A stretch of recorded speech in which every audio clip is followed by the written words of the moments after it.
რატომ არ მინდა რომ ეს ოპოზიცია ოდესმე მოვიდეს ხელისუფლებაში და რატო ვიძახი რომ არასწორი ხალხი არიან და ქვეყნისთვის ესენი სიკეთეს მომტანები ვერ არიან. ოპოზიცია დღეს გამოდის და თავის მხარდამჭერებს ეუბნება ესეთ რაღაცას, რომ თქვენ ხართო ყველაზე უფრო მაგარი ქართველებიო, ყველაზე უფრო ნიჭიერებიო, ყველაზე უფრო პატრიოტებიო და მხოლოდ თქვენ შეგიძლიათ თუ ამ ქვეყნის გადარჩენაო. ხოლო ყველა სხვა დანარჩენზე იძახიან, რომ ყველა დანარჩენი არის, ვინც მათ მხარეს არ დგას და ვინც მათი მხარდამჭერი არ არის, ყველა ეს ადამიანები არიან რუსისთვის ტრაკის მიმცემები, ქვეყნის გამყიდველები, ჩმორები, ბნელები, პუტინის შნირები და დედამოწყნულები, მოკლედ. ეს რას ემსახურება ეს განცხადებები, ხო, ამით ხო ცდილობენ, რომ უკიდურესად დაუპირისპირონ საზოგადოება ერთმანეთს და ამით ხო აჩენენ ნაპრალს სამ საზოგადოებას შორის, ხო? აი ესეთი განცხადებებით ოპოზიციის წარმომადგენლები თავის სამომრჩევლებს და მხარდამჭერებს პირდაპირ ჟღინთავენ სიძულვილით იმ ადამიანების მიმართ, ვინც მათი მხარდამჭერი არ არის და ვინც მათ იდეებს არ იზიარებს თავიდან ბოლომდე, ხო? აბა სხვა რას ემსახურება აი ესეთი დამოკიდებულება და ესეთი განცხადებები და ამ მესიჯების გაგზავნა მათი მხარდამჭერების მიმართ, ხო? გამოდიან და საჯაროდ აი ესე აგრესიული ტონით ტელევიზიებით თუ ისე ქუჩაში გამოსვლებით, ესე იგი ყველას მოღალატეს, რუს, გამყიდველს და რავი შნირს და დედამოწყნულს ეძახიან ყველას იმათ, ვინც მათ აქციებზე არ დგას და ვინც მათი მხარდამჭერი არ არის და მათი იდეების მატარებელი, ხო? როგორ შეიძლება ეგეთი რაღაცა სწორია და მოსულა ეგეთი რამე? სწორედ სიძულვილით დაგვაბრმავეს 90-იანებშიც და აი ამ ერთმანეთის სიძულვილით დაბრმავებულები მერე მივდექით და ერთმანეთი ვხოცეთ, ხო და სამოქალაქო ომი გავაჩაღეთ, ძმათამკვლელი ომი და მთელ ქვეყანას ცეცხლი მოუკიდეთ და რა ვიხეირეთ მაგით, ხო? ხო გვახსოვს, რომ აი ამ სიძულვილით ისე დაბრმავდით მაშინ და რომ აი გაცოფებულებით დავრბოდით და ერთმანეთს კლავდით და გვიხაროდა და რაღაცეებს ზეიმი გქონდა აი ამ ძმათამკვლელი ომის ფონზე, ხო გაჩაღებული რაღაცა მერე ვიღაცა გამარჯვებას ზეიმობდა და ვიღაცა ქვეყნის გადარჩენას ზეიმობდა და სინამდვილეში რა მოხდა ეხლა ხო კარგად ვაფასებთ მაგას ყველა, ხო?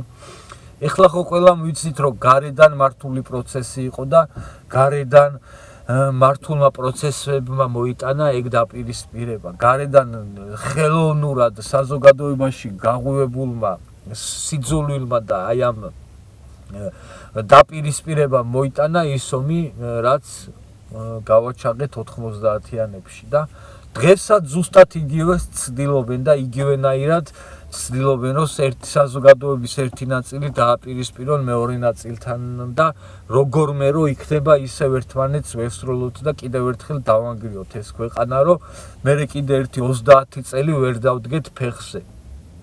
ეს ოპოზიცია არ არის საზოგადოების გამაერთიანებელი ოპოზიცია, ხო ფაქტია ეს, ხო?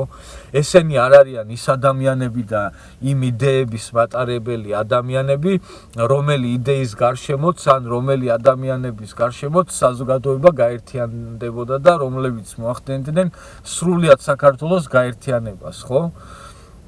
იმის ნაცვლად რომ ჩალიჩობდნენ იმას, რომ სრულიად საზოგადოება გავერთიანდეთ ჩვენი ქვეყნის გარშემო და ყველამ ერთად რაღაცნაირად ეს ქვეყანა გადავარჩინოთ და გავაძლიეროთ და წინ წავიყვანოთ, აი ამის ნაცვლად პირიქით ცდილობენ, რომ კიდევ ერთხელ ჩვენმა საზოგადოებამ დაუშვას ის, რასაც ქვია ძმათა სისხლის ღვრა, რომ კიდევ ერთხელ დავანგრიოთ ეს ქვეყანა, რომ კიდევ ერთხელ გარე ძალების ინტერესები გავატაროთ ჩვენი ხელით.